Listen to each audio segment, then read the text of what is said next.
இந்த மாதிரி நான் நிறையா ப்ரெஸ் ரிலீஸ் வந்து எம்சி பண்ணியிருக்கேன். ஸோ இந்த தருணத்துக்கு தான் நம்ம வாழ்க்கையில் வெயிட் பண்ணிகிட்டு இருப்போம் அப்படின்னு ஒரு தருணம் இருக்கும். Exactly this is the moment I was waiting for. ஏன்னா நான் சொன்ன மாதிரி நிறையா இந்த படம் பண்ணதுக்கு அப்புறமா நான் வந்து நிறையா எம்சி பண்ணியிருக்கேன், நிறையா ஒர்க் பண்ணியிருக்கேன், நிறையா சீரியல்ஸ் பண்ணிட்டேன். பட் ஒரு தடவை ப்ரெஸ் ரிலீஸ் எம்சி பண்ணும் போதும் என்னைக்கு என் படம் வரும், என்னைக்கு என் படம் வரும், என்னைக்கு என்னோட படத்தோட ப்ரெஸ் ரிலீஸ் வரும், இந்த மாதிரி நான் பல ஆண்டுகளாக கனவு கண்டதில் தவம் பண்ணியிருக்கேன். எங்கே கோயில் போனாலும் எங்கே போனாலும் அந்த ப்ரேயர்ஸ் அதில் வந்து இந்த படம் இருந்துகிட்டே இருந்திருக்கு. It is not just it's a magic.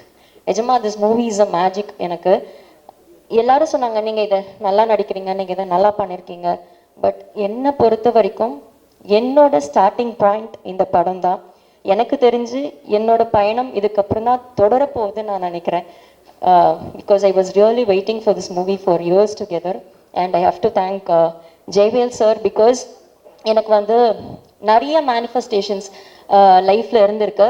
So அதில் நிறைய மேனிஃபெஸ்டேஷன்ஸ் இந்த படம் மூலியமாக எனக்கு வந்து நினைவாக்கியிருக்காரு. அவர் ரொம்ப நன்றி. பிகாஸ் எனக்கு கேபி சார் ரொம்ப பிடிக்கும். கேபி சாரோட ஒர்க் பண்ண வாய்ப்பு இல்லை. பட் அவரோட சிஷ்யனோட ஒர்க் பண்ணுறது எனக்கு ரொம்ப ரொம்ப சந்தோஷம். அண்ட் யுவன் சார், நான் பயங்கர யுவன் சார் ஃபேன். ஸோ அவர் வந்து என்னோட சாங் பாடியிருக்காருன்றது ரொம்ப ரொம்ப சந்தோஷம். அண்ட் போபோ சார் வந்து ஆக்சுவலி வந்து 90s கிட்ஸோட பெரிய ஒரு ஆல்பம் ஹிட் கொடுத்தவர் அவர். ஸோ அவர் இந்த மூவியில் மியூசிக் பண்ணுறாரு. அந்த டியூன்ஸ்க்கு நான் டான்ஸ் ஆடுன்றது எல்லாமே வந்து பெரிய பெரிய manifestation. And Radha Ravi sir கேட்கவே வேணாம். எனக்கு அவர் சீன் அப்போ எனக்கு வந்து அவ்வளோ பயம். இவருக்கு மட்டும்தான் தெரியும். நான் சொல்லிட்டு இருந்தேன் எனக்கு பயமா இருக்கு. எனக்கு நல்ல வேளை அந்த சீன்ல டயலாக் இல்லைன்னா நான் மயக்கமே போட்டு விழுந்திருப்பேன். ஏன்னா ஃபர்ஸ்ட் டைம் எனக்கு வந்து அவர் பார்க்குறப்போ ஒரு லெஜெண்டரி ஆக்டரோட first frame. Because years back அதை நான் பண்ணேன். அண்ட் நிஜமாவே அவ்வளோ பயமாக இருந்தது sir. But you made it so simple. Thank you so much.